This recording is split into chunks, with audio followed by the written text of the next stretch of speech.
Okay, very good. Right. Did you manage to print off what you have available to you, Alistair, the text that we're doing now, which is the Mangala Sutta? Yes, I did. Yes. Okay, right.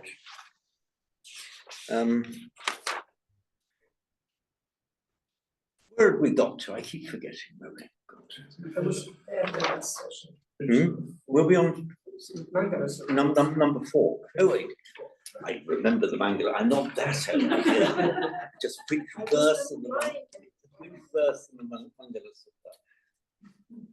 I'd better just make sure this door's locked.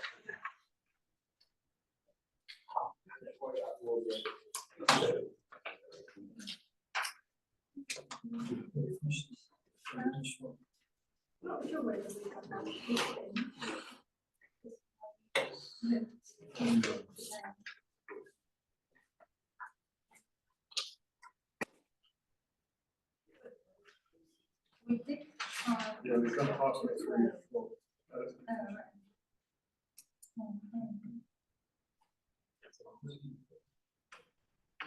Because I don't remember the sound.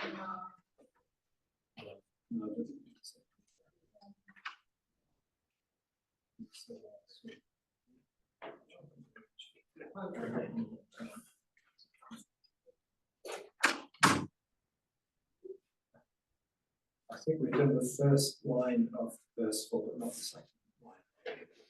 Right.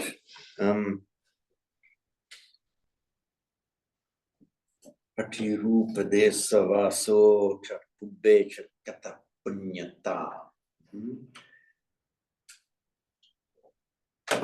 You know what punya means, Iris?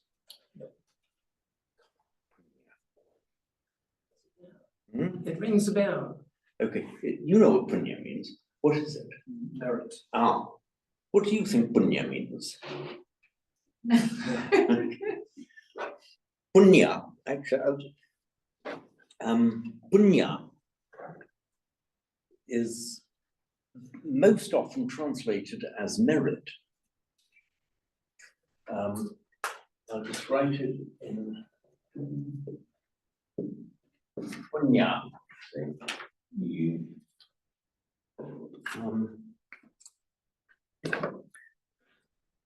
I'll put the Sanskrit form as well.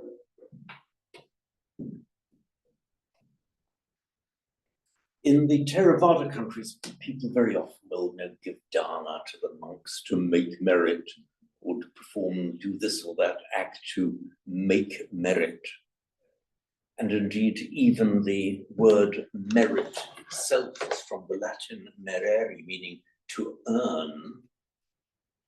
So making merit sounds horribly like some kind of cosmic bank balance. You do things to increase your bank balance. So it's most often translated as merit, and people very often regard it as meaning that, especially among the rank and file in the Theravada countries. In fact, strangely enough, it means an act of purification originally, and it's from the root pu. There is a root pu, meaning to purify.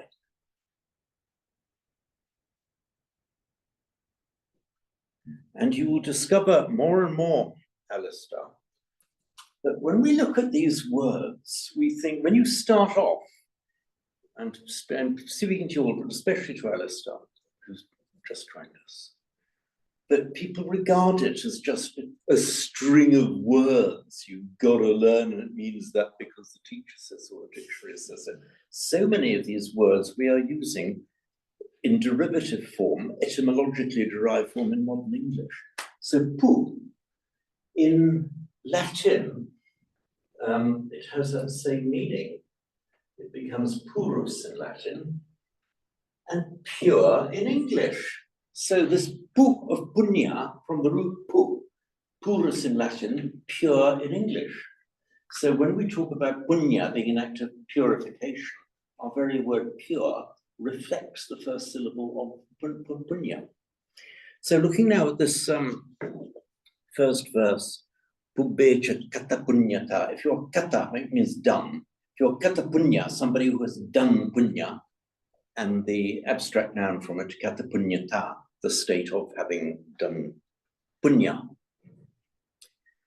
So, atta samma pranidhicha, etam mangalam uttamam.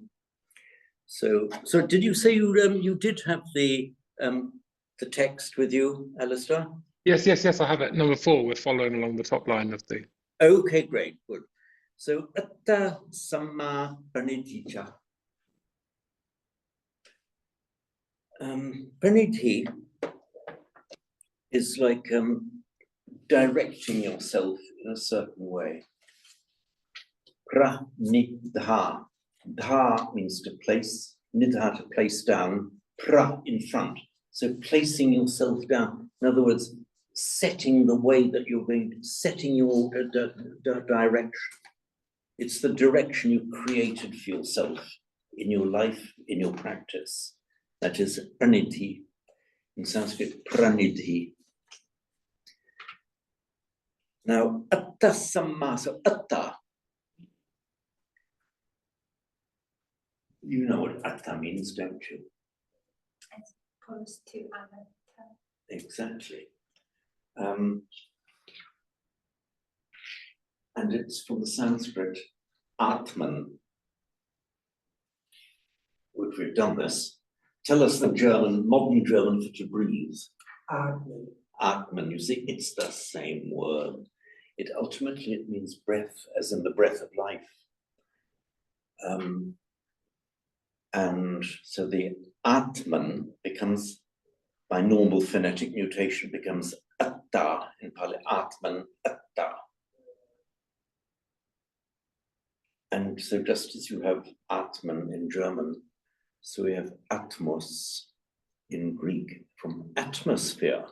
So Atman, German, atmosphere, Atman, Sanskrit, I think comes into Pali as atta. The idea is the original idea is, you know, the old idea of the breath of life. We have it in Hebrew as well. The ruach in Hebrew is the breath, the spirit, the breath of life. So originally it meant breath because of this ancient equating of breath with life. So, and then it came to mean self, one's real life, one's real self. Of course, then the Buddha says, anatta, non-self. But that's the linguistic story of it. And samma is actually at the bottom of page 4 of my analysis. I've got quite a full note on samma, often translated as right, but right, like so many of these things, you can't say that the translation is incorrect, but it gets only a small part of the story. So samma is more the idea of a harmonious wholeness, a rightness, a fitting in, is the samma. Could you use correct?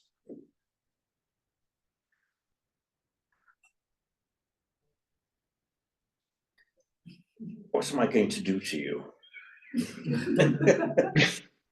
Don't crawl under the table now. You could, but that will only get a tiny part of it, a very small part of it. Have you all fully grasped the explanation I gave? Shall I do it again? The explanation of samya, samma, samyanch in Sanskrit. It's composed of 3 elements, sam, I, and anch. Anch, the root anch. Oh,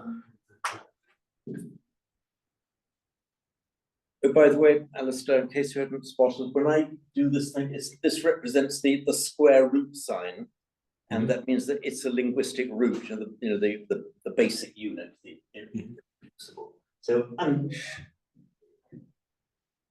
The root anch means to, okay. Bessie really did want to do Pali. The root anch means to bend. And in some, also it's from the anga is from that same root. Anga is like a limb or a joint. And anch, or alternative form, ank, meaning to bend, or a hook.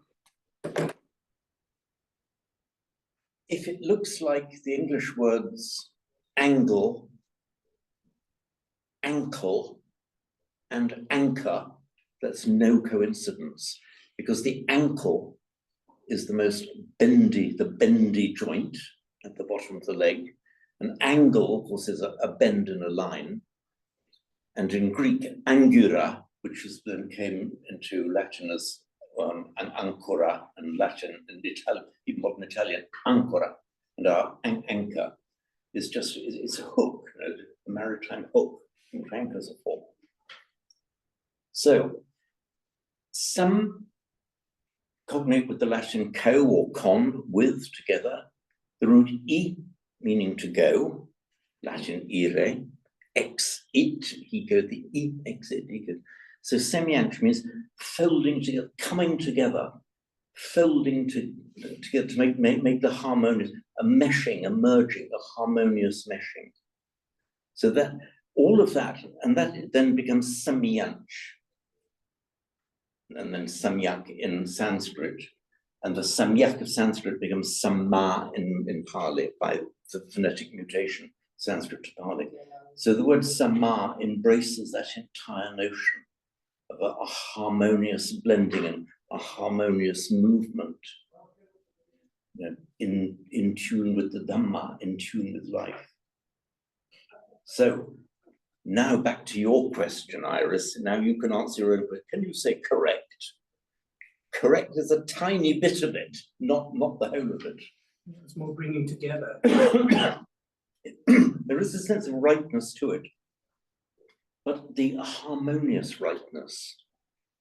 So you say correct, that are correct, really, like, you know, the teacher marking somebody's maths homework. It's not that kind of correct. So correct is just one little bit of it. Incidentally, correct, one could correctus in Latin, correct. That is also the German Richt, via the Germanic line, and Richter is a judge, isn't it? Richtig. Richtig. Richtig, right. And it's that comes from the Latin, the Sanskrit riju. So correct is more the riju, upright and proper, correct. That riju, by the way, it becomes uju in Pali. Uju patipannos bhagavato savakas. Uju means uprightness in the sense of rectitude. In fact, rectitude and riju, Sanskrit, uju Pali, is that same meaning. So back to where we were then. Atta samapanidhi. So sometimes somehow is translated as complete. Yeah, yes. So, It depends on the context. If you were to say to me, is the correct translation of samma complete? I would say, well, hang on, maybe in some contexts it is. It can have the sense of something being complete in the sense of perfect and well-rounded and fitting in, but on its own. I need to stop you fastening on English words. Okay? We are using English as a medium to understand Pali and say, would you say it's correct? Would you say it means complete? I just want you now to, in this word, samma, just take it into yourself, feel the life of the word from inside and see. It's all of those things, complete and correct and harmonious. It's all of those things. But these might be just helps along the way, just to explain the word to somebody who doesn't know Pali. But hopefully we're looking at these words from the inside. I was just, as you were saying that, I was just remembering a common experience that we have, which is where Gian doesn't know an English word and asks me the meaning of the word. And I can only say the word. I have no, because I can't, it's so difficult to Explain. to kind of, you have to kind of formulate a very, like, I just know the words, I know the meaning. And it's just what it is. And So hard he to just keep repeating repeats the the word. word. But sometimes there is no direct equivalent. Yeah. We've got the same at home, sort of, particularly when I first came over here and I found a word in a book. And what does it mean? Well, it means that. Yes, exactly. It's weird. But you have to, often you have to get a feel for it, sort of, by using it. Mhm. But to begin with, little thing helps, Right. like little kind of different words to, Absolutely. yeah. Otherwise, there's no reference point to actually. Yeah, I got myself, it was called Oops. English Learner's Dictionary. And it takes So, all the words, Just trying to very just simple, but things give you different get ways. review. Because somebody would use a word in the same phrase. You will use a different word for something than I do on a day-to-day basis, but we know what we mean. Yeah. But when you come in, you think, well, what do they call that? Well, it should be that. That's my usual reaction. Yeah. It's interesting, because different people use different words in different contexts, even native English speakers. And the more you get to know the person, the more you know what they mean. Yes, So it's even within the language itself that you start even to understand a grunt. yes. Well, I have a twin brother, so we can communicate in grunts very efficiently. Yeah, they don't use words, they just mumbles. So, looking at this, so Attasamapaniti.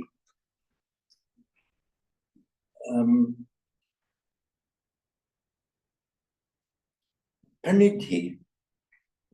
I'll just explain that a bit, because otherwise it looks like it's just a meaningless set of sounds. But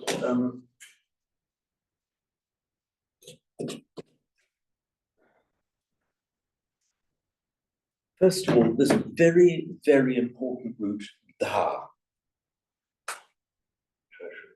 Dha.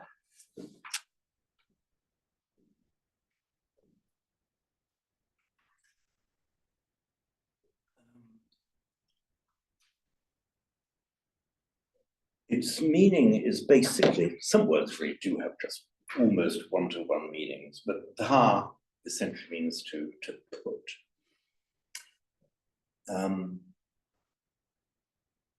In the Indo-European languages, you very often find that the old words for to put and to do almost merge into one. So putting and doing were often not distinguished in the old Indo-European languages.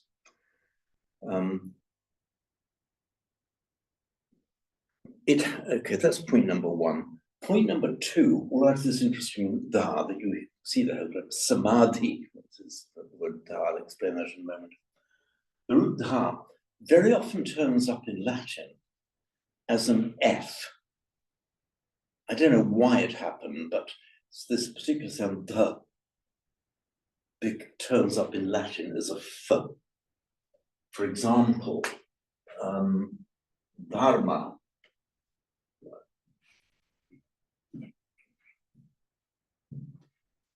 turns up in Latin as firmus, meaning, firm, solid, fixed. Our expression terra firma, solid ground.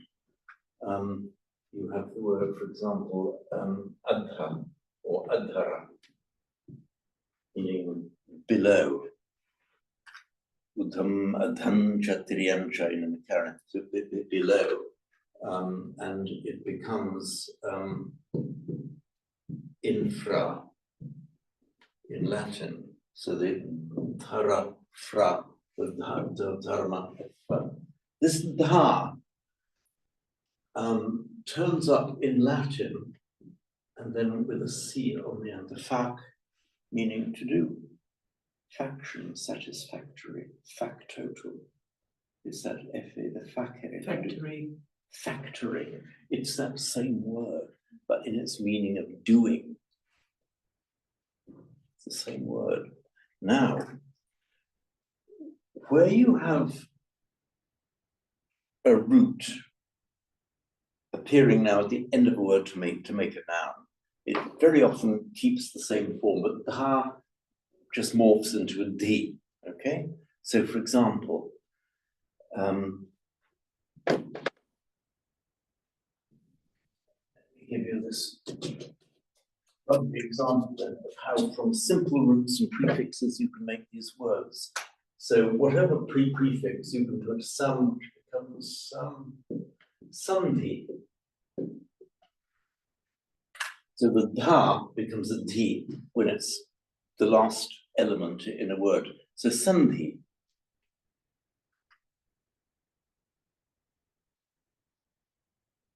Which is directly cognate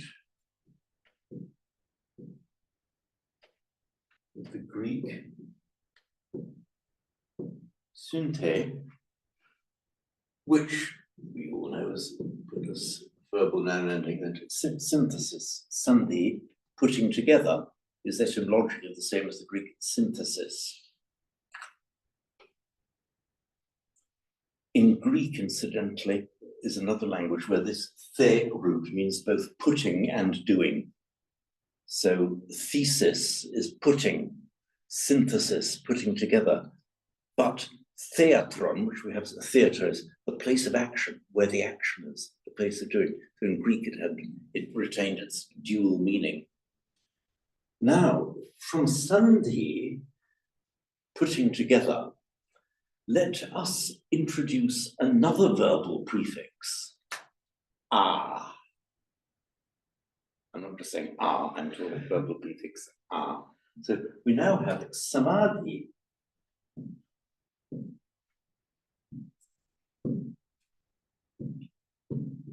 So samadhi,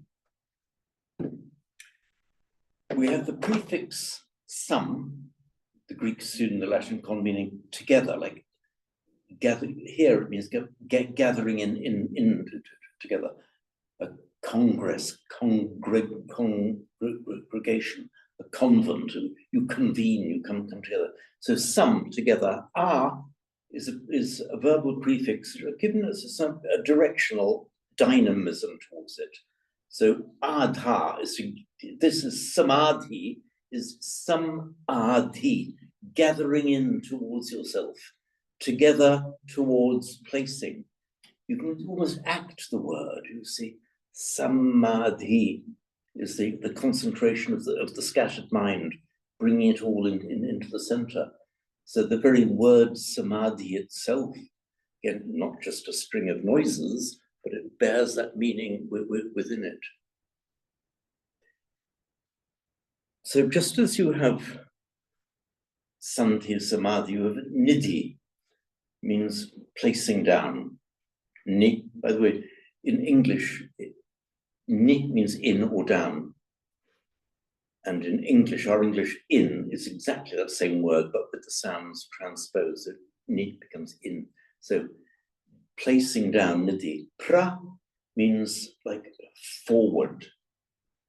It's cognate with the Latin pro, progress, proceed, and so on. So it's the placing down in front of you, it's making your plan, this mental resolution of how you're going to place your life. That is the praniti, in Pali, praniti. How I translate it, self-directing. So the samma paniti, doing this organization of where you're placing your life and your efforts.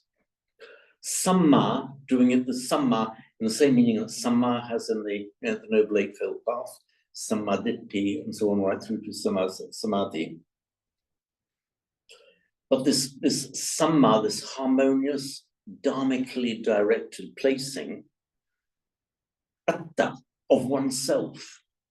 So you are performing this act on yourself, you're directing yourself, making a resolution how you're placing yourself, directing yourself.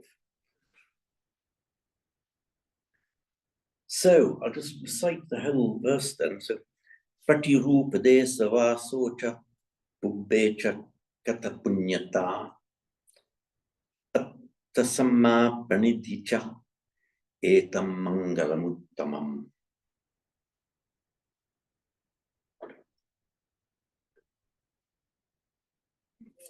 Iris, you can give us the explanation of uttamam, can't you? Knew it. It's been a fortnight. It's been a fortnight. It's almost the same as English, utmost, uttama, uttara. And the word ut is exactly our English out. It's etymologically the same word. Oh, Alistair, when you hear me say of two words that look different, but they are the same word, what I mean is that etymologically, it's a matter of linguistic history, they have the same origin. So when I said this word ut is the same as our English out, I mean is they're words of a common origin. So ut means out, uttara means further out and therefore better. If you are most commonly used in its negated form, anuttara, meaning there is nothing beyond it, there's nothing further out. Anuttaro purisa dhamma sarati satta, and so on. Anuttaro, literally anuttaro, unoutered. In other words, there's nothing further out. It's the best you can get. So uttara, this is the comparative form, more to the out. Uttara. And the superlative form, most out, is just the same word but with a ma. So uttara, uttama. So out, utter or outer, and utmost, uttara, uttama. And so you can see those forms reflected even in modern English. Do you have a German equivalent of utter or outmost?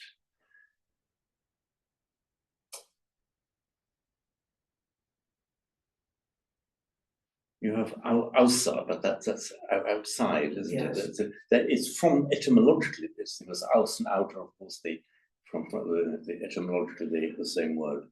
We have it in the form of ausgezeichnet. Ausgezeichnet. That's right, it's gezeichnet, literally outsigned, in other words, outstanding, marked out as being special, ausgezeichnet, So, okay then, so, attasamma paniticha etam mangalam uttamam.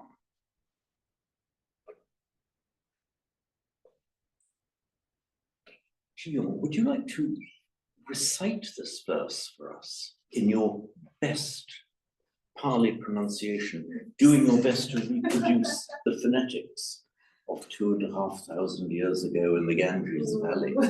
Lots of pressure. I'll try.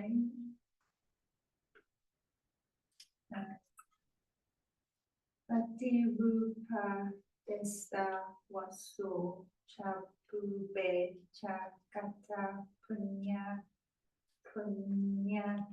Punyata. Atta samma paniti cha etam mangala uttamam. Okay, right. Do you find it easy to say, do you have doubled letters in Korean? Yes. You do, okay, so it should be easy enough. So like pubbe. Again, you hold the pubbe, yeah? And uttamam. Yeah. Uttamam, yeah. So you do have doubled letters. Yes.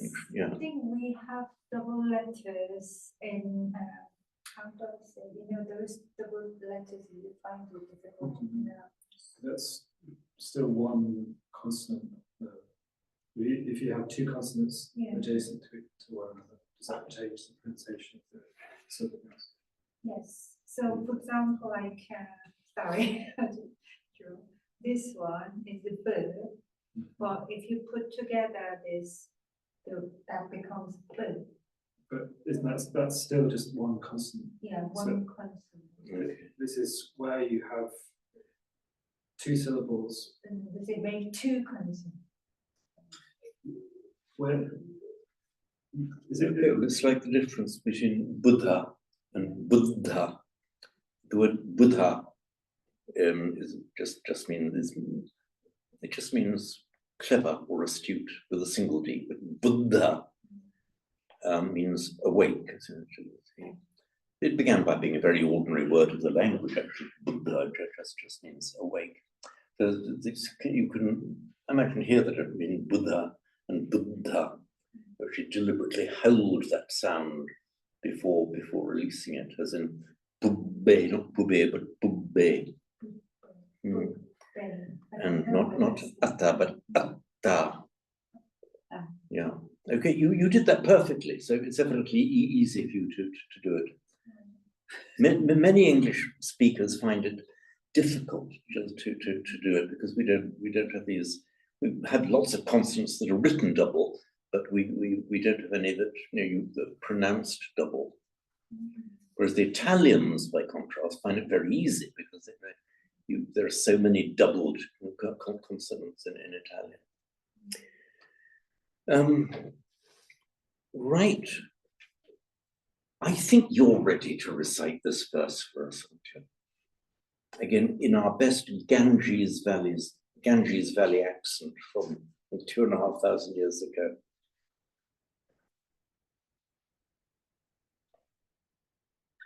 Patirupa desa vaso cha pube cha kata punyata atta samma panidi cha etam mangalam uttaman. You did the uttamang very well. Okay. Can you say atta samma praniticha? Atta samma praniticha. Atta samma panidi cha. Right. Okay, that was pretty good. Yeah, I have to think of the German like Schifffahrt. Okay, but we pronounce it double, simple. That's because one word ends and another word begins with the same consonant. But otherwise, in German, same as in English, you frequently write it with a double consonant, but pronounce it singular as a single one. Well, For instance- my surname was Damman. Dam, D-A-M-M-A-N. D-A-M-M-A-N. How did you pronounce it? Damman. So Because it's the man is a separate word in a sense. okay. But it's Yeah. it's only got two M's. In theory, if they were separate words, it would be D-A-M-M-M-A-N. Yeah, Damman. Yeah. But it has got the meaning of those two words. Oh, so that meaning of You the wouldn't have two separate three. words is preserved in the pronunciation. But for example, a word like besser, which is written with a double S, Besser. you wouldn't say besser, it's just besser. And But bitter, for example, B-I-T-T, you don't say bitter, but bitter. but if it was one S, you would say Beser. Bezer, it would be, yes. So it would be different sound. So the doubling has nothing to do with holding the length of it. No. It changes the pronunciation word beza, which doesn't exist in besser. It's not a brew. Beta and bitter. Sorry? It's not a brew. Not a broom. Yes. Okay, jolly good. Would you like to have a go? Patirupa desa vaso cha pubbe cha kata punyata atta samma panidi cha etam mangalam uttaman. Right. Can you distinguish the difference between the dental da and the retroflex da? Say that again, please. Da, da, Da. da. The ta and the ta. These are two sounds that are actually written in. Is it depending on where you put your tongue? It does depend very exactly on that. And they're written using the Roman script. And in the library script, it's not the way of doing that here, but in Devanagari script, they've actually got different letters for it. So that's a da, that's a da. The da is called the dental. This the. It's called the dental because the tip of the tongue is behind the upper teeth. Da, da, da. Da. And that's how most. Give me a word in Korean with a T, say beginning with a T. You must have words in Korean beginning or T somewhere. Taebaek. Hmm? Taebaek. Okay, that was a dental one. The one you just pronounced was just distinctly that. Now, say that word, but very mindfully be aware of where the tip of your tongue is. Okay. Can you feel the tip of your tongue behind the upper part of your teeth? Yes. Okay, that's why it's called the dental. Yeah. Hmm? And the sound that you've given us is very precisely that sound. Now, when you hear Indians, particularly those who have been brought up in India and have learned to speak English in India, they very often add English characteristic time, you see, and the da. Now that is that's called retroflex, bent back, because the tongue is bent back and it doesn't touch behind the teeth, but further up the palate. Da. Now, for the native Hindi, even in all over India, actually, I mention Hindi just because I happen to know it, but in Sanskrit and Pali and all the other languages of India, to the native speaker, they are two completely different sounds, and they would never confuse those sounds. When we write this one with a dot underneath, just to distinguish it. So, you see in the first word of this verse, Pratirupa. Okay, if you can't get it, it's not terribly serious. It's not terribly serious. If you can get it, so much better, but it doesn't really matter. What does really matter, and I will always stop you if you get it wrong, is the long and the short vowels. That always matters, and sometimes you can get a completely different word. Very often, you get a completely different word. For example, look at the words, the two very common words. Bala. Bala means strength. Balavan, strong. Bala. And then we have Bala.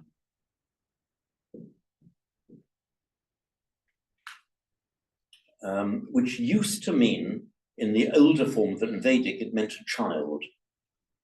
In fact, I think in some of the southern dialects of India, it still means that. But Bala, and then it came to mean a fool.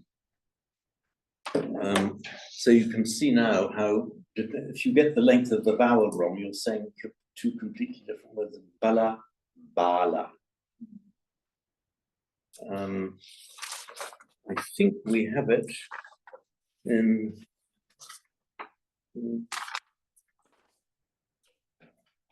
verse 3, Asevanacha Balanam, not hanging out with fools, not consorting with fools. Panditanam Chasevana. And the other thing also is vital to get right, because otherwise you'll be saying completely different words, is the doubled consonants, like atta. I'm not sure if atta actually exists, but if you said atta to say a Pali speaker, I just have not the slightest idea. If you say atta, I said atta. You see, again, a completely different sound for him. Penny's dropping. Does that have? Is it? Yes, because Yeah, two seconds. I couldn't, when I was working there, I couldn't get it. So it never was that clear to me to pronounce those consonants, sort of both of them clearly So when you were working where? in India. Right. So right, that makes sense. In Korean, that I'm sure that happens where if there are two syllables together, and the first syllable has a consonant at the end, and the second syllable has a consonant. Second one changes- becomes stronger. Yeah, it changes the Yeah. second syllable changes. Yeah. Because sometimes you wouldn't pronounce the consonant on the end. If you have a following consonant that starts with a Yes, consonant, you're then right. it changes its sound. Yeah. I never really thought in that way because Similar. I never explained how I speak, but that's right. So like, for example, atta, Hmm? atta. Atta, that's good. Atta. I like it. Because in Korean, for example, atta, we separate these two syllables. So I don't know how to explain this. So at is one syllable, at, and then ta is another syllable. But is it all one single word? If you put together, no, that's two different letters. Two different letters, Yeah. but the meaning, is there a Yeah. Korean word atta? Were you saying? No, but I mean, yeah, I don't know, it's difficult to explain why. Okay. I think it's similar. I think it works in a similar way. It's more difficult to explain about your own language because you learned it naturally. I didn't use the language to learn this. If you think of a good explanation, let us know next time. Maybe a good explanation will come to you, during the week when you are on thinking about it. Right, so we can deal with any doubts, difficulties, or queries on this verse, and then move on to the next one.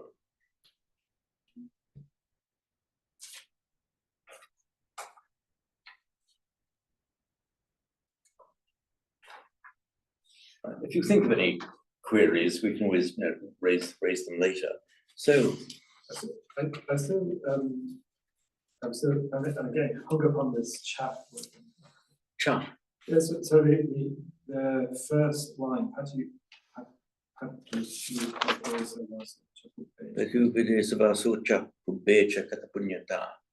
so, because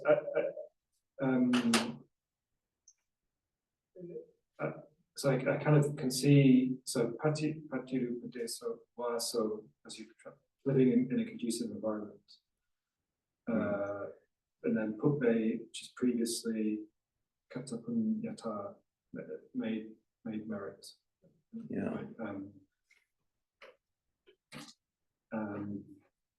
It just means and. Okay. Yeah. So living is, And it's often stuck in. Occasionally you find it stuck in a bit randomly. Sometimes the Pali poets are a little bit naughty and they will manipulate, if they need an extra syllable, they'll stick in a cha, for example, even where it might not be strictly necessary. It's and remember, it always comes after the word. You see, you and I. In Pali, you say tuan ahan cha, you, I, and. For those of you who know Latin, the two Latin words for and, one is et, as in et, etc., and other things. And the other word is que, Q-U-E, which is directly cognate with cha in Sanskrit, que in Latin. But exactly as in Sanskrit, the Latin, and Pali, the Latin que comes at the end of a word. So this instance, there are, in the first line, it appears twice. Okay, so if you want to translate this literally, you say, and dwelling in a conducive location and having previously done good. In the second instance, it appears in between those Pube and Katapunyata. Okay, Pubecha and in the past, Katapunyata, having done good. Yeah. Mhm. It's a little bit liberal the way you stick it, but just remember, it can never start off a sentence or a word group. It always follows the word, unlike the English and. So there's punctuation in here, the commas. It would be easier to make sense. It would be a lot easier if they hadn't thought of that kind of thing yet. In fact, in Devanagari, for example, the only punctuation was just an upright bar at the end of a sentence. And in verses, most verses are in couplet form, just two verses making one whole, one shloka. You get one bar at the end of the first line and a double bar at the end of the second line. So that stands as a full stop, and that stands as a full stop at the end of a shloka, at the end of a couplet. And So it's like a paragraph. it's an end of sentence, and this is an end of verse. Right. If it's a two line, if it's a 4-line verse, then you get bar, bar, bar, then double bar.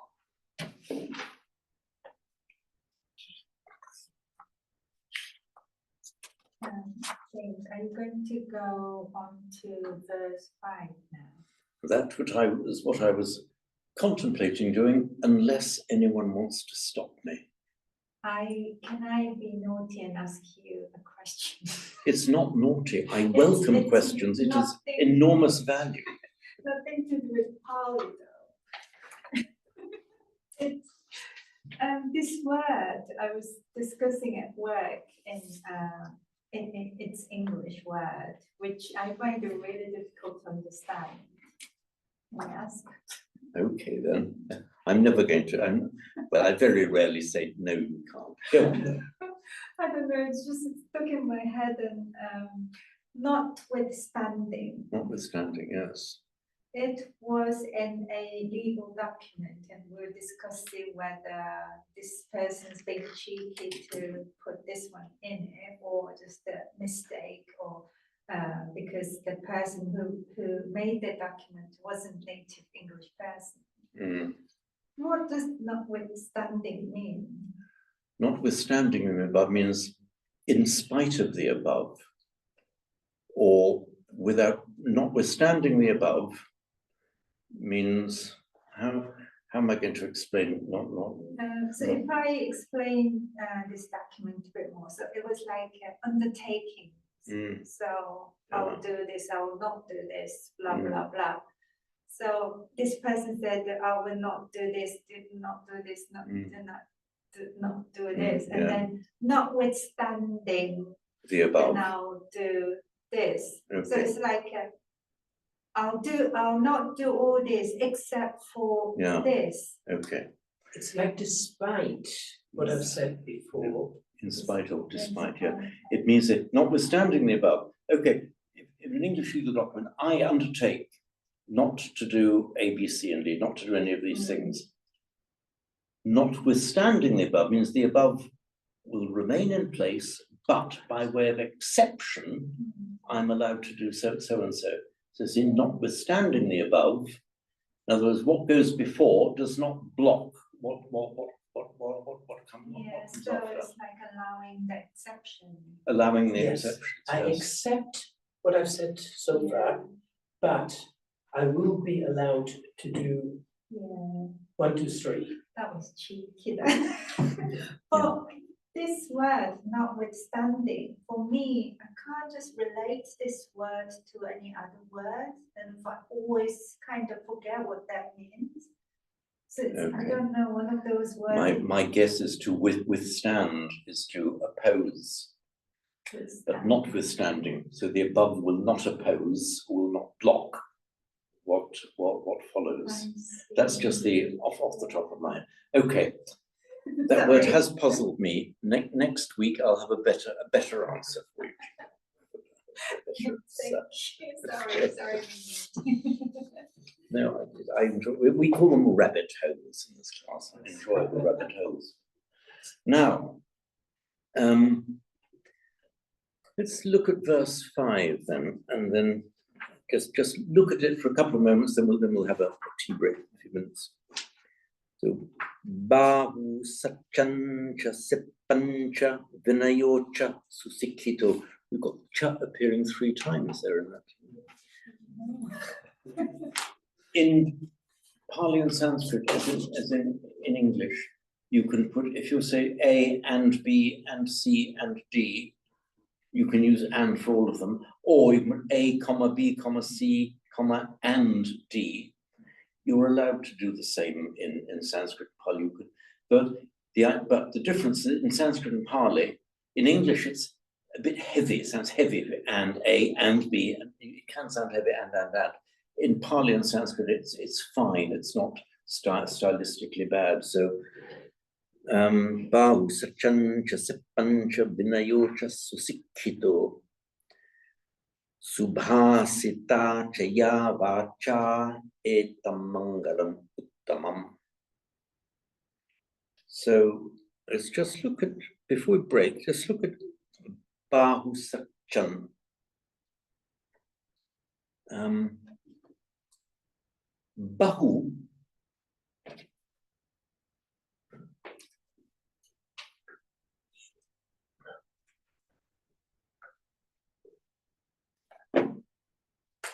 Bahu means just much.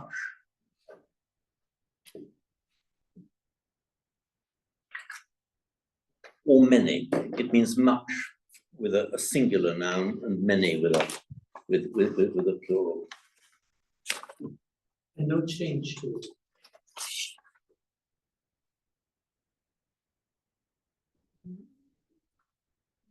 Will it change?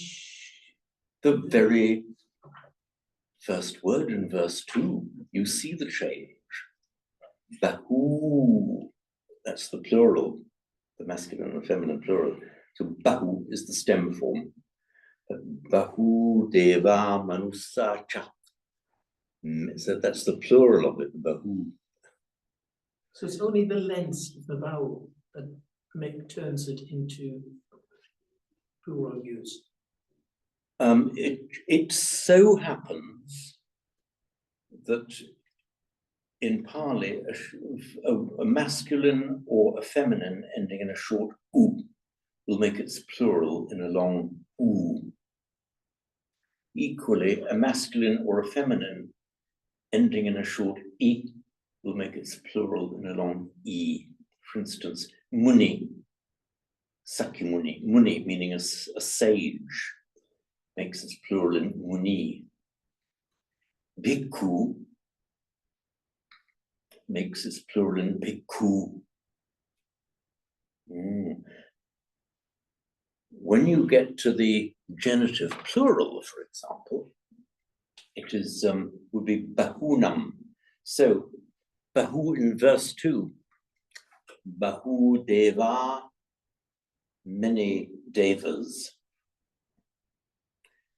In the genitive plural would be bahunam devanam, the unam, bahunam devanam. So if it's plural, it'll stay long. Bahu. Bahu, bahunam, bahuhi, bahusu. Yes, it does stay long. But in the singular, it will be, sorry, in the single genitive, it will be bahum. The accusative would be bahum. The genitive would be bahussa.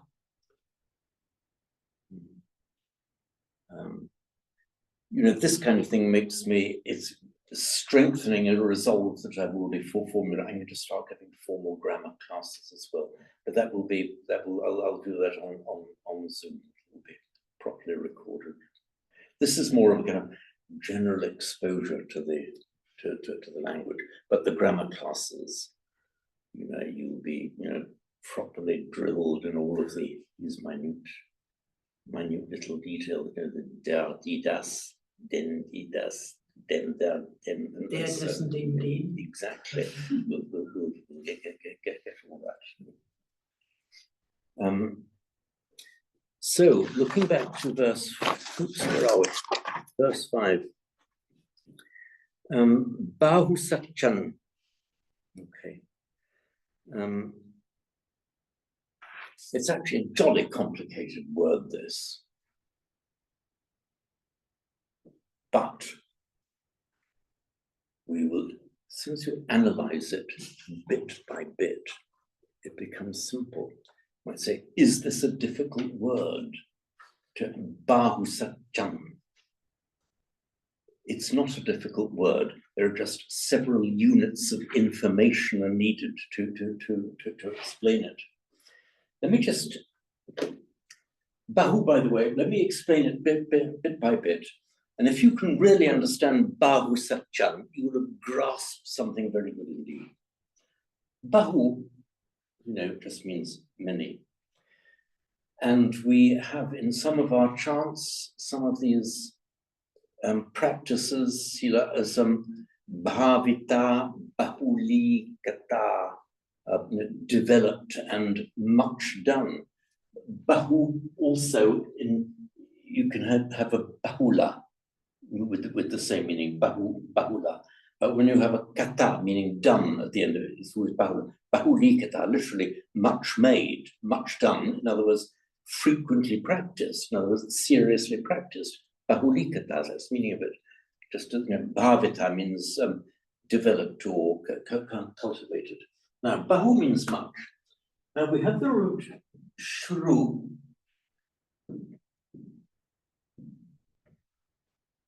meaning to hear. Okay, so in Sanskrit,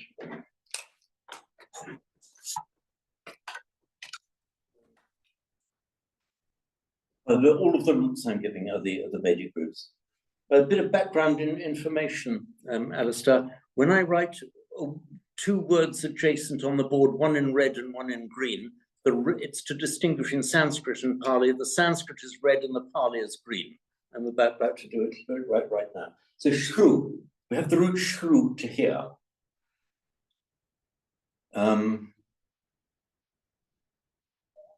I think you all know,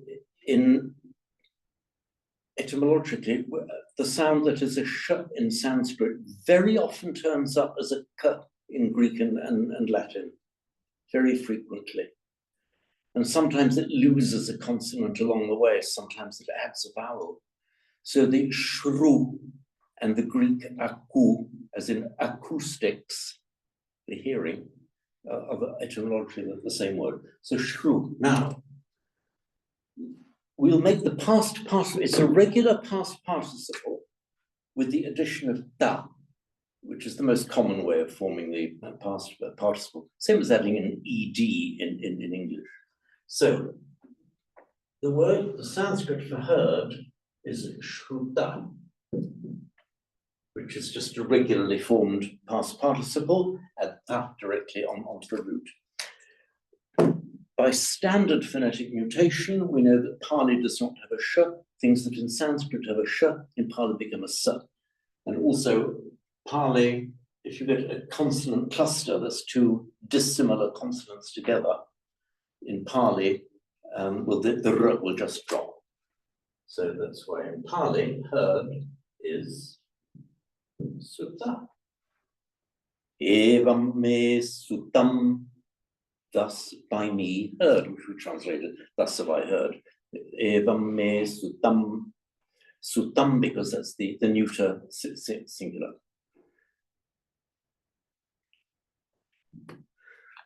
Now,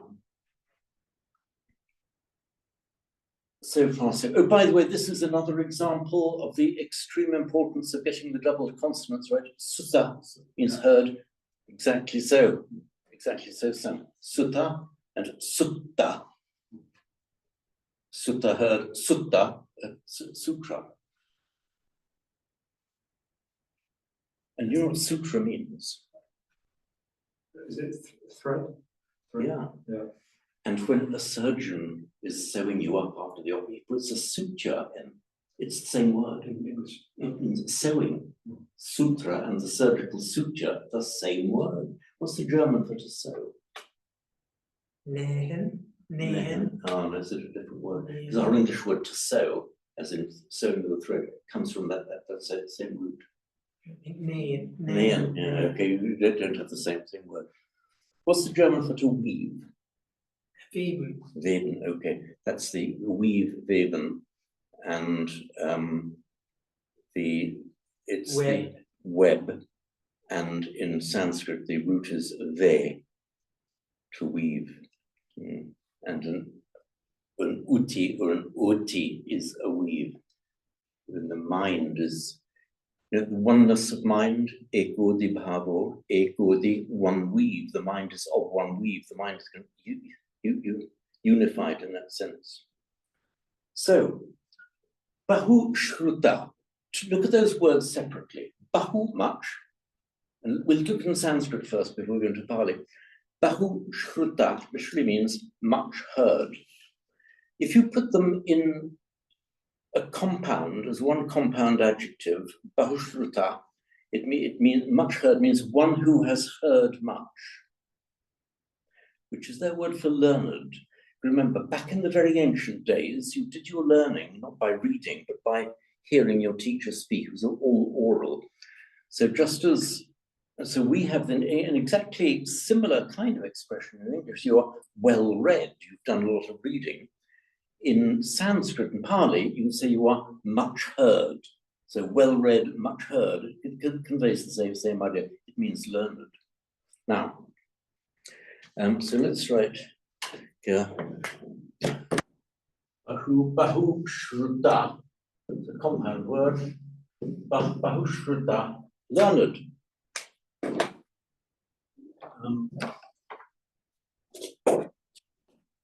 Now, in Pali, we see that the Sanskrit shruta becomes just sutta. Now, let's look at this in Pali. Bahu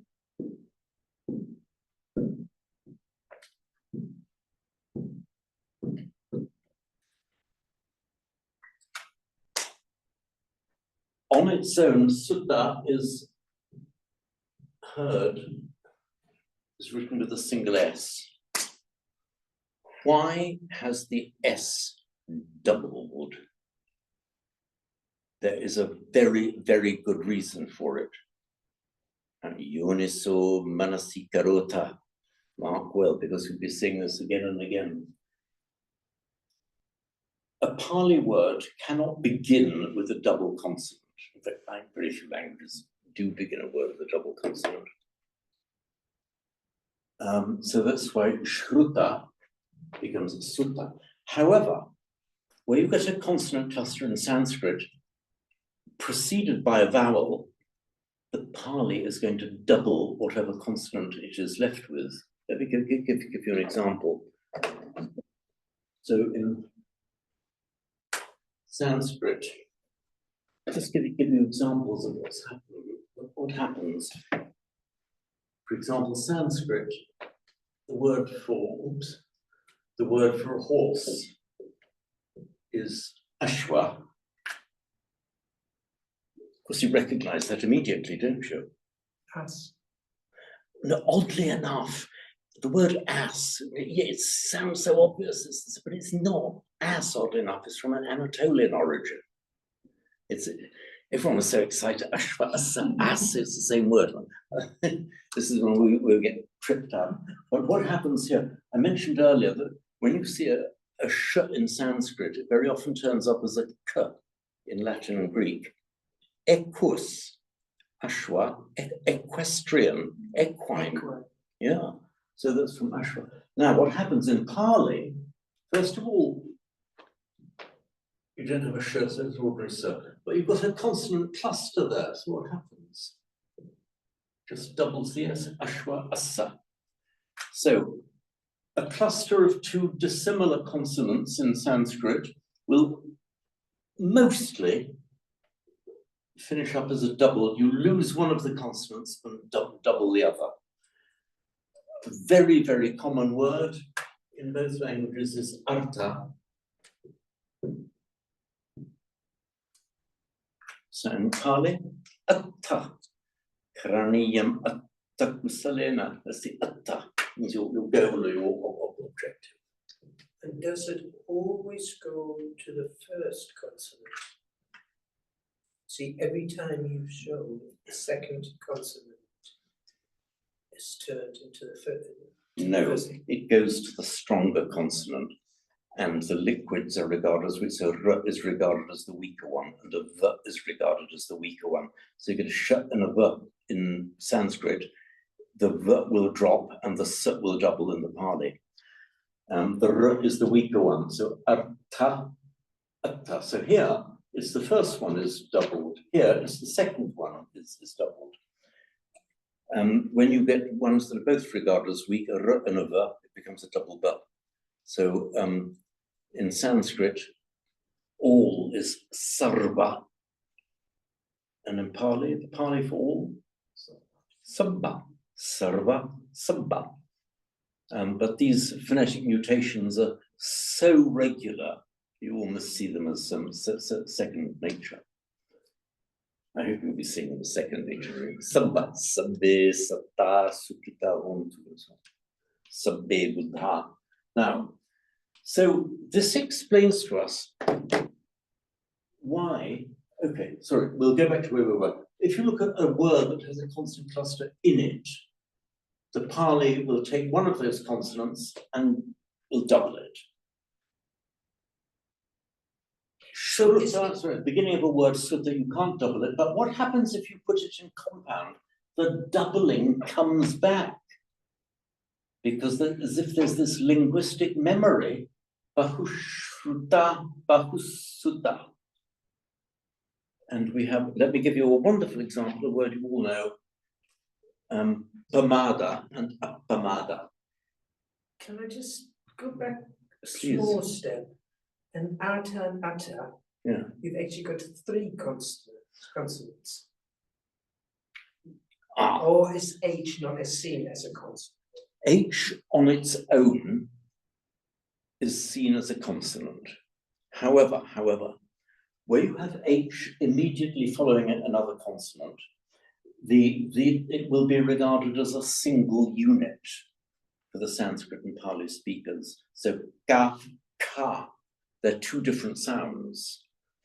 The second one is differentiated from the first by this aspiration of the puff of breath, ka, ka, da, da, and so on, which are two completely separate sounds to the native Indian ear. Now, the only reason we write it with a separate H is because in the Latin script, we don't have separate symbols. So it is equivalent to the SZ in German, the beta sign.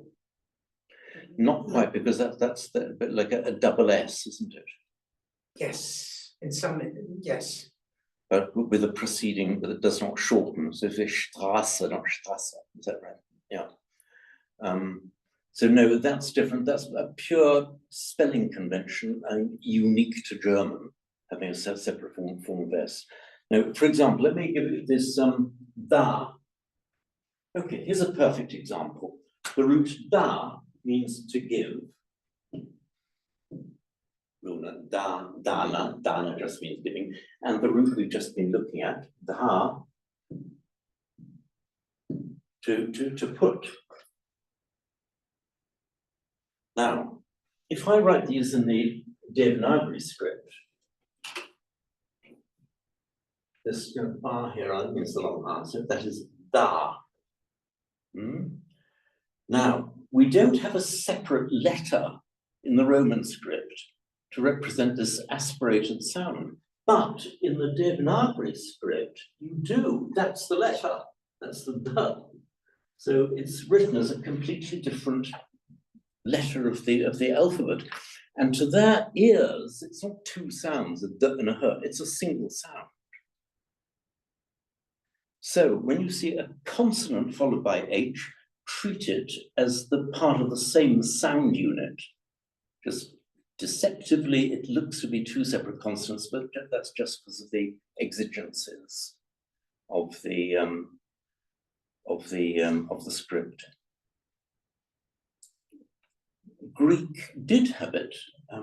They had the t written very much like that. I mean, it's a t, but they're aspirated. It was written like that. Come to be pronounced as theta. In classical Greek, it was pronounced as an aspirated t.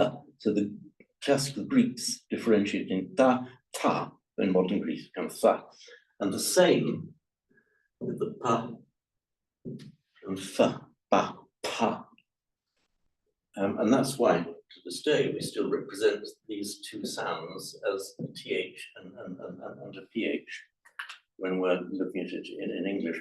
But be not deceived. So consonant followed by an H. So this, we have to write it as three consonants because we just don't have enough symbols in Latin script. But it would be written as with two consonants, a t plus a t in the Devanagari script, and also all the languages derived from it. I mean, the scripts derived from it, like the Thai and the Burmese and the Sinhalese, for example. They never write this separate H. They've got separate symbols for them because they're treated as completely separate sounds. So when you explained this change, so you said the ashspar goes, the dominant syllable, which is the S, is dominant. And then the arta and the dominant syllable, which is the t. That's it. It's the t, yeah. But the first one, it's a T, it's not a T. Ah, okay. Another rule of phonetics. Okay, this is universal across the board, very easy to remember. If you want to double any aspirate consonant, it's doubled by putting its non-aspirated equivalent in front of it. So they are related, even though there are two symbols for those. They would be written as separate. It's just a general rule because you can only have the aspiration will only come out if there's a vowel error or a semi-vowel to allow the h to come out. If there is another consonant following it, there's no aspiration is possible. So you can't say at-ta is at-ta. But if you say the at-ta, is the native speaker would regard, oh yes, that's just the ta doubled, and automatically the first one loses its aspiration. Well spotted, but that is the general rule. Where were we? Okay, that explains Bahusutta. Bahushruta, Bahusutta. Let me give you one other example that will. Should we break until 8:30 for tea? We've got an 8-minute tea break, Alistair. Okay, I'll leave the Zoom on, but I'll just pause the recording for our tea break. No problem at all. Yeah. Let's pause recording.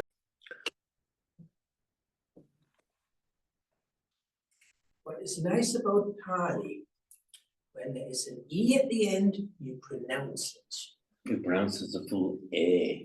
Yeah. A. Unlike English. In German, you pronounce it a little bit. A. Hmm? A. Oh, you always pronounce it. You always pronounce it, even if it's only a little one. Yeah. You don't see file, but file. Feel and you've got, she was as much delighted as I was. Oh, very good. The two both calling each other Iris, of course. Yes, we German descent to the vulgar English Iris. Right. So I'm going to get back to where we were. We have the words pamada and appamada.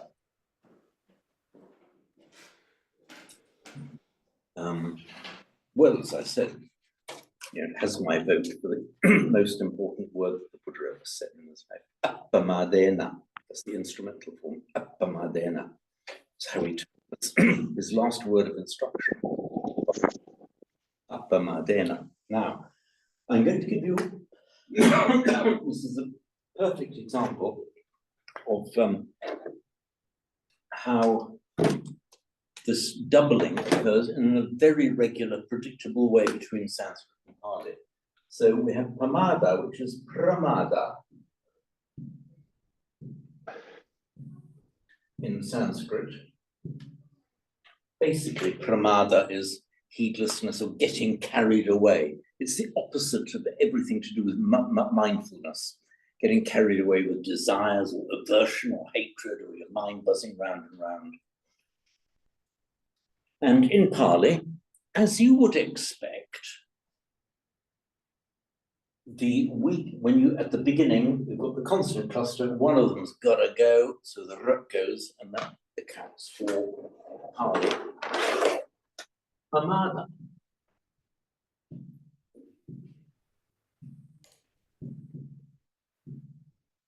So far, so good, and that ought to be completely clear. Pramada, pamada. Alistair, I don't know if you're familiar with these words. One of the most important words in Buddhist training and doctrine, pamada, and its opposite, appamada, is like being with it, steady-minded, mindful, acting, behaving and acting in a moral way, not letting the mind race away with itself. That is appamada.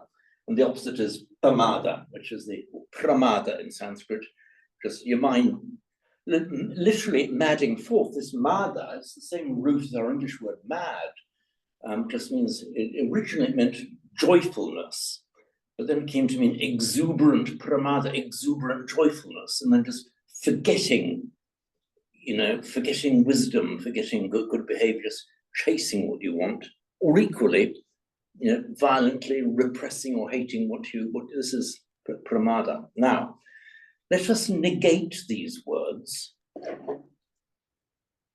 The per isn't doubled in pamada because you can't start a word with a double consonant. Now, let us negate these. Apramada, non-pramada, the opposite of pramada, the absence of pramada is apramada. Now, in Pali, we also have the negating a, but now this per no longer is at the beginning of a word. It's got the opportunity to double itself. So now the apra becomes a normal appa. There we are.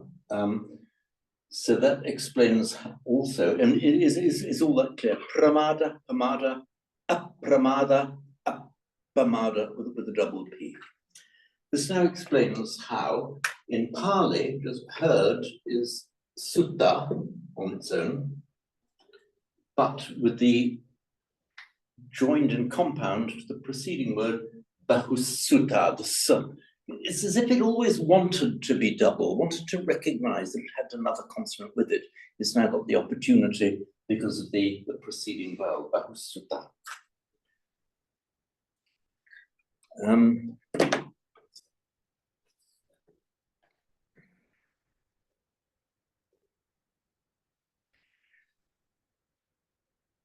Now I'm going to give you a little bit of grammar.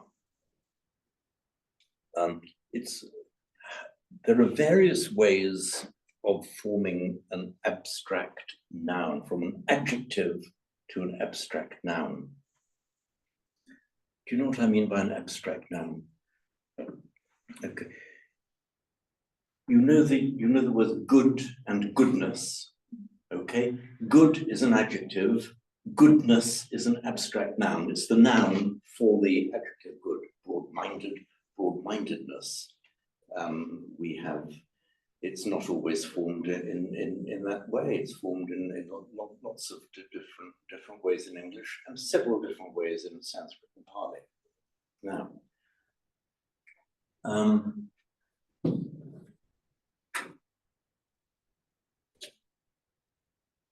I'll leave that bit up.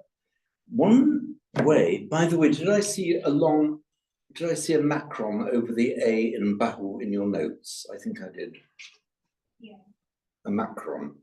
Macron. I don't mean the president of France. I mean a bar over a vowel. Yeah. If you just look here, ah. I put a macron over it to make it macron just means big in Greek, as in macroeconomics. Macros, it just means it makes the vowel. It's the Greek makes the vowel bigger. It's called the macron. I think when you were showing me something else, I think I saw a bahu written there. It's bahu. Bahu. Short bahu. Another, because the word you wrote means arm. A bahu is an arm. And actually, in Sanskrit, if you're Mahabahu, means you're kind of a strong man, Mr. Strong Man. The Mahabahu is a great arm, or having a great arm. Now, let me explain. Some of you, actually, this gets a little bit complex, but let me just explain.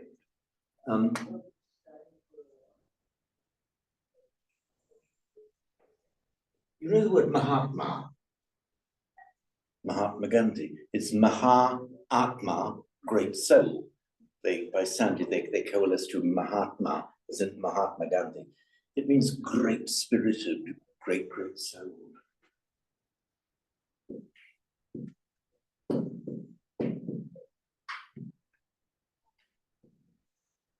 And then it shortens in compact. So Mahatma, as in Mahatma Gandhi. Now that's a compound adjective. It means he whose soul is great. Great soul means possessed of or having a great soul. Let us now make this into an abstract noun. And in Sanskrit and in Pali, you have gradations of vowels.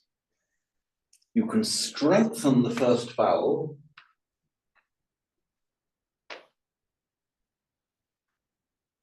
block off the final vowel and put a ya. So Mahatmya. So Mahatma, adjective, great souled. Mahatmya, great souledness, the quality of having a great soul. So now it's a little bit more relevant. You know the word kusala?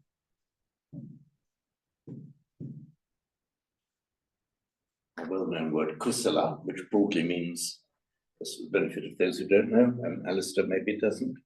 It means anything that's skillful, conducive to the good life. So kusala behavior is any kind of behavior that isn't correctly according to the Dhamma, according to our Buddhist path, often it's moral behavior. Now, in Sanskrit, by the way, it is kushala. Now, let us make an abstract noun out of it. We strengthen the first vowel. We'll do it in Sanskrit first and then in Pali. We strengthen the first vowel, it becomes kaushalya, kushala, kaushalya. Mahatma, Mahatmya, kushala, kaushalya. So let's do it in Sanskrit first. Kaushalya.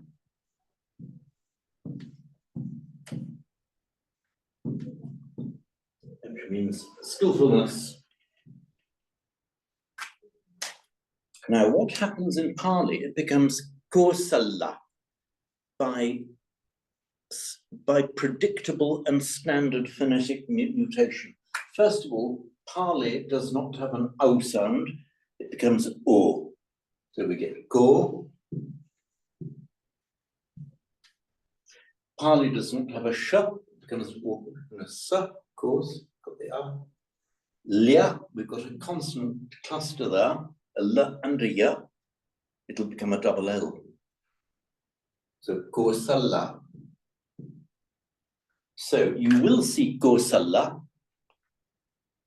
I'm sure it occurs at least once in our chanting. Anyway, the word kosala is simply the abstract noun from kusala. So I'll put this back to Pali, take off the shirt. Kosala. Now, now watch what's going to happen. Let us perform that same exercise on Bahushruta. it gets even more exciting as we go along. Now, Bahu, I'll do it in Sanskrit first. Bahu is going to become Bahu.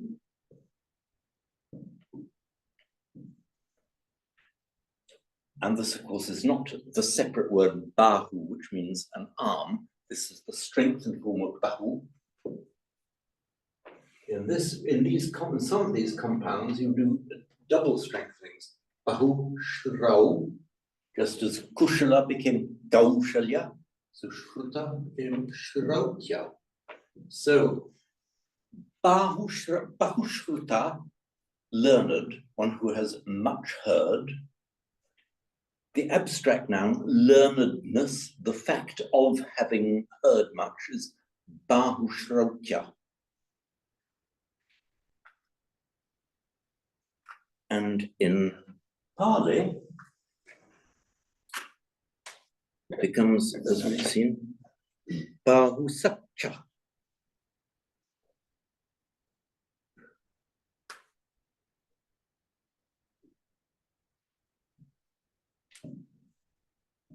So just by the way,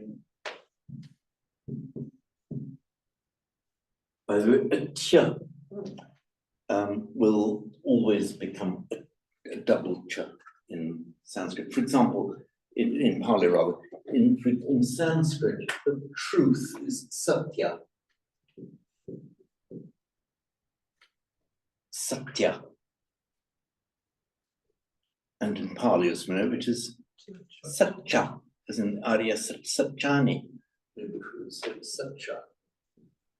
So this account, this double cha here is from the cha. So Bahu Shrautya, Bahu Satcha.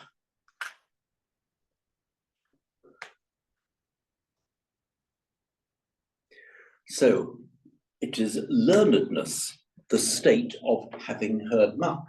So here's the Buddha now saying that this learnedness, the state of being Bahusutta, is one of the Mangalani, one of the blessings.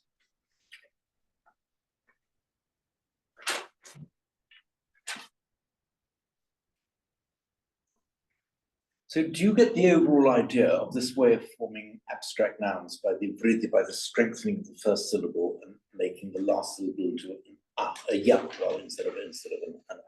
We'll come back to it several times as we go along. You'll get used to it in time. It's not as bad as it looks on your first encounter. Now, the next one, okay, is much simpler. Could you translate learnedness as knowledge? Or is that narrowing it?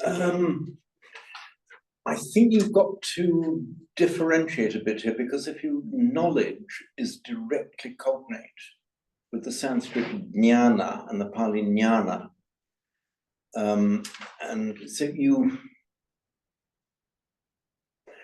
no, I think my answer is maybe a little bit, but overall no. The reason is this Bahusutta is specifically the learning that you have acquired as an effort of learning, being taught, studying. And that's specific within the word. You have heard much, meaning you have spent a long time listening to teachers, exactly the same as well-read.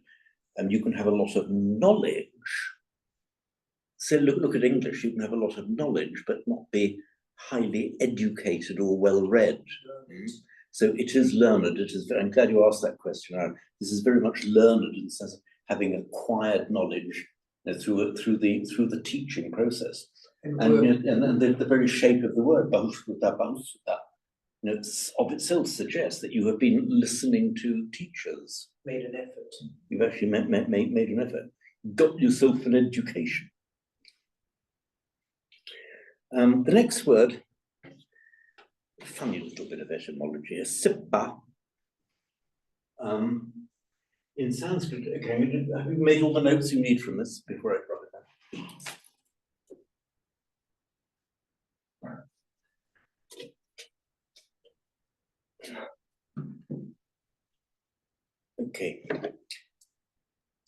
Shilpa means a craft or a skill.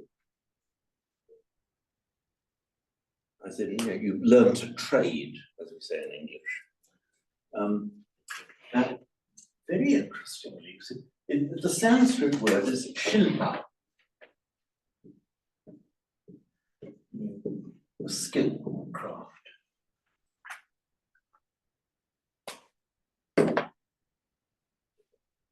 Okay then, Jiyon. Convert Shilpa into Pali. This is the Sanskrit form. Okay, first of all, it's just going to be an S, because Pali, remember, doesn't have a sh, so it becomes a s. What are we going to do with the consonant cluster here? It becomes one consonant. It becomes a double, this one consonant but doubled. Yeah. Or which consonant? The P is stronger than the L. Right. So we get Sippa. And if you look here, that's exactly what we've got. Bhavasachancha Sippancha. Sippa. So how do you know which one is stronger? But what defines a consonant being strong or weak? Okay, the general rule is that if it's one of the liquid consonants, like R, L, V, Y, they're regarded as the weaker ones. So Ashwa, you've got a strong and weak, this becomes Asa. What happens when you're in Shilpa?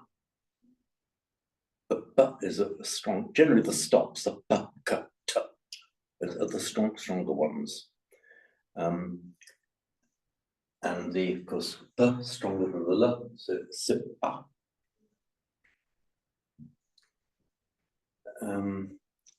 What happens when you get two equally strong ones, like Supta, together? What generally happens then, if you get two ones of equal strength, the second one doubles. So Supta becomes Sutta. That is actually one of the slight difficulties of Pali. You get words that are differentiated in Sanskrit that become the same in Pali by the process of phonetic mutation. So, for example, in Sanskrit, write three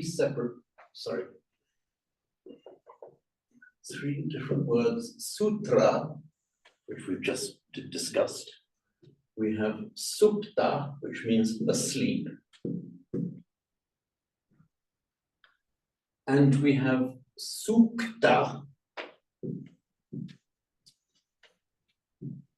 which is a coalescence of Sukta, which just means a good saying. So something just like a brief saying from the Vedas would be a Sukta. Now the problem with the phonetic mutation from Sanskrit to Pali is that all of these three, by the standard rules, all become Sutta. So if you just look at the word Sutta on its own, and say, what's the Sanskrit of that? Well, it could be any of three.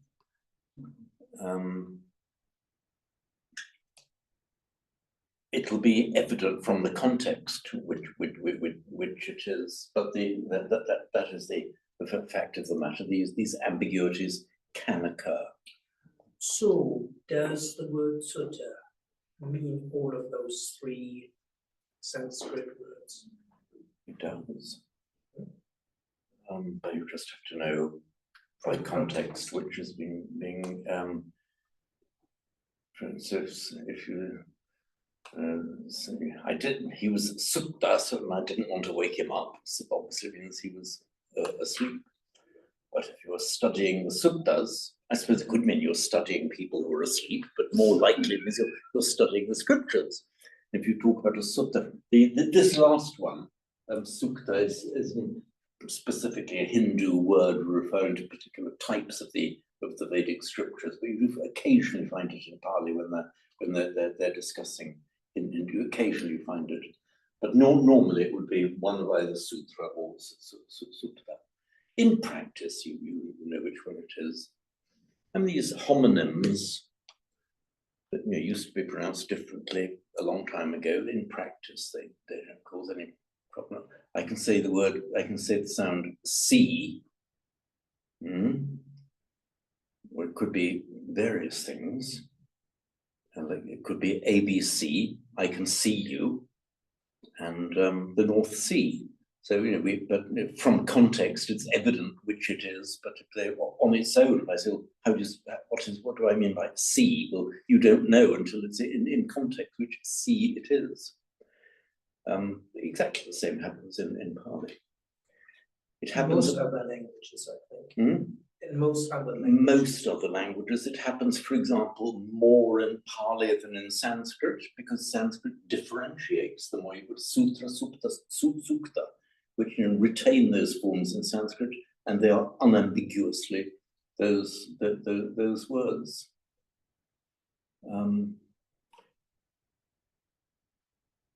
And for example, another thing in Sanskrit, you have the word asya, meaning his. You have ashwa that we've just looked at, meaning horse. And you've got, don't bother to remember this last one by heart, just a syat, meaning it may be. And they all become asa in Pali. But again, the context will tell you which it means. I mean, if you say, it might be his horse, you could say asa, asa, asa. But that would be a little bit weird. That would be a joke sentence, but it would be asa, so asa. Does that mean, another daft question, does that mean Sanskrit is more sophisticated language than Pali, or is it like superior? I mean, I'm sure there would be lots of Theravadan monks who get very cross at my answer. Is it a more sophisticated language in its ability to express meaning? I would say no. But what has happened is that Pali exhibits the features of a more colloquial language with phonetic simplification from the parent language. So it's like an offshoot of the language, and it's undergone phonetic simplification and some grammatical simplification. So if you look at it purely in terms of rigidity of form and grammar, regularity, I should say, regularity of form and grammar, then I would say Sanskrit, you could say, I'm not sure that sophisticated is the word, it's the more orderly language, and it makes more distinctions. And because of the natural effect of a complex language then becoming the ordinary language of the people, certain simplification occurs. It's happened from Anglo-Saxon right down to English. I mean, Anglo-Saxon grammar is more complex than modern English grammar. I wouldn't say that modern English is a less sophisticated language, because we can express just as many ideas in modern English as the old Anglo-Saxons could. It's just Pali has undergone a process of historical phonetic mutations from Sanskrit. So I say yes, it is less sophisticated when it comes to grammatical forms and regularity, but it is of equal power when it comes to its ability to express meaning. I don't think the Buddha would have taught any better if he'd been teaching in Sanskrit rather than Pali. Does that mean because it's got simplified, a lot of more common people can understand? I would say it's not simplified so that the common people can understand it. I would say rather, it's a different way by a different route. It became more simplified because it was the ordinary everyday language of the common people. Right. And that process kind of made it simpler as time went on. Yeah, interesting. For example, if you take, say, Latin down to modern Italian, for example, and modern Italian is much simplified from Latin. But it doesn't mean it's less capable of expressing these ideas. It's just grammatically, it's happened with a number of the Indo-European languages. They've undergone a process of simplification. I often wonder if it was undergoing a process of simplification, how come it was that so complicated centuries, millennia ago? That's still a puzzle in my mind. But what gets me, German, so 12th century, in essence, was simpler than modern German grammar. Is that right? I think so, from what I've read. Are you talking about Gothic?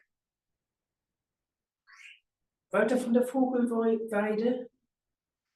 I'd have to look up when Gothic was spoken. I don't know, but it's understandable, but it's a bit like equivalent to Chaucer to modern English. Okay, right, yeah. Yeah, But was Chaucer's English grammatically simpler than it was later on? no, there's more complexities, grammatical complexities in Chaucer. I think not very many. The differences are mostly in the vocabulary rather than the grammar. But there are elements in Chaucer that are actually more complex than modern English grammar. The vocabulary is expanded enormously and the power of expression, but the formal grammar has tended to simplify as time has gone on.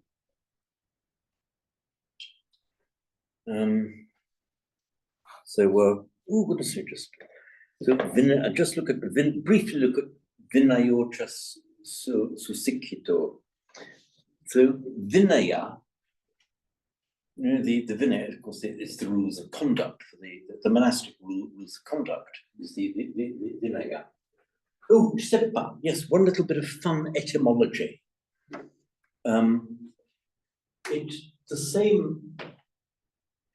The sh became a sk in Latin. The vowel changed. The LP stayed.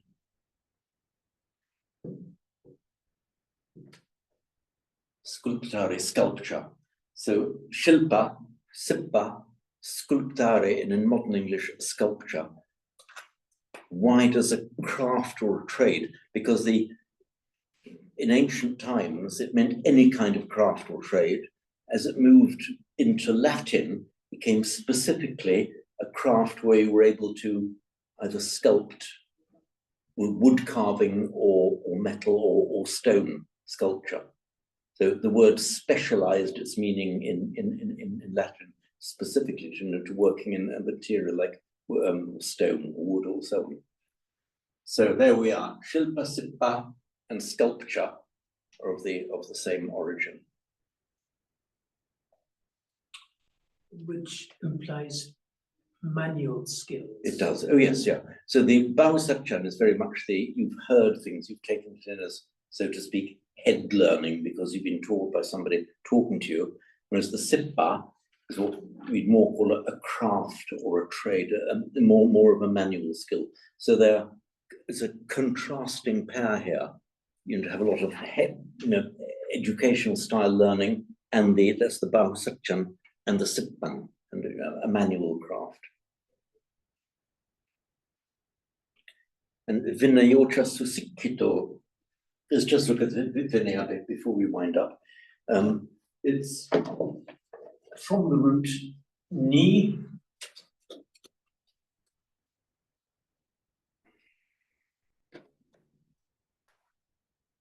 Very common root.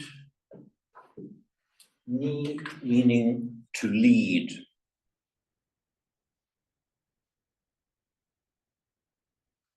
And a leader is a Nayaka.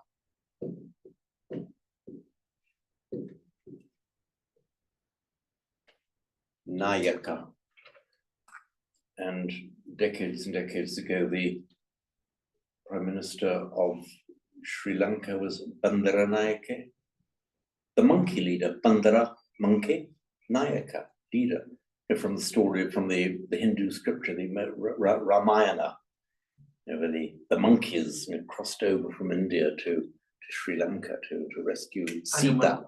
Hanuman. You see, Hanuman was the Bandaranayaka, the monkey leader. He was the leader of the monkeys.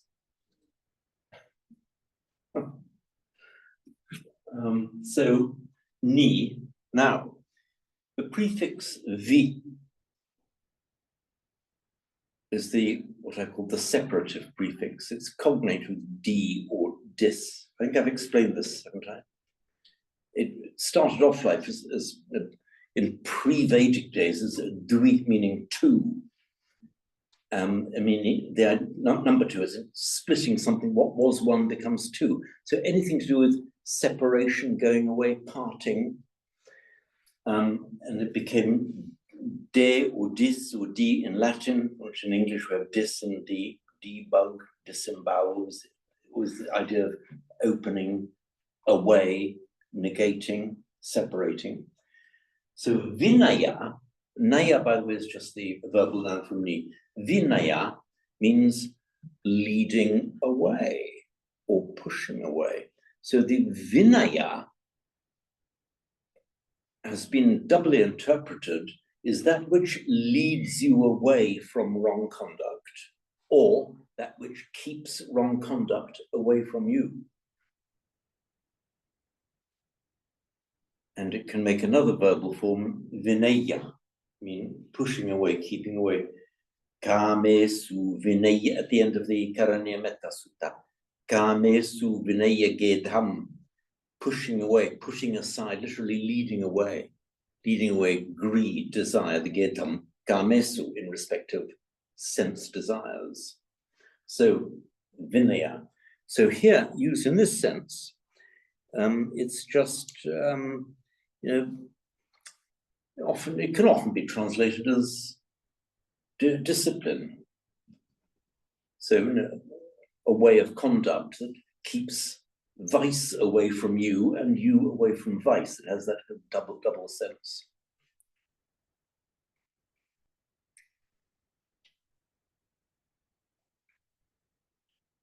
And we'll go into susikito in more detail next time. Just means well learned. By the way, the sikkito, it's the same as the Sikhs, the Sikhs of the ones who wear the turban, the Sikhs of northern India. It's from that same root because it means well learned, well studied, and the Sikha means teaching, studying, or specifically teaching or training. You know the word Sikha, don't you? Yes, you jolly well. You've chanted it 1,000 times. Probably more, Iris.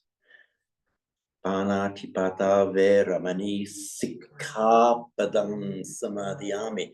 The Sikha Padam, the training words, the training rule, Samadhyami.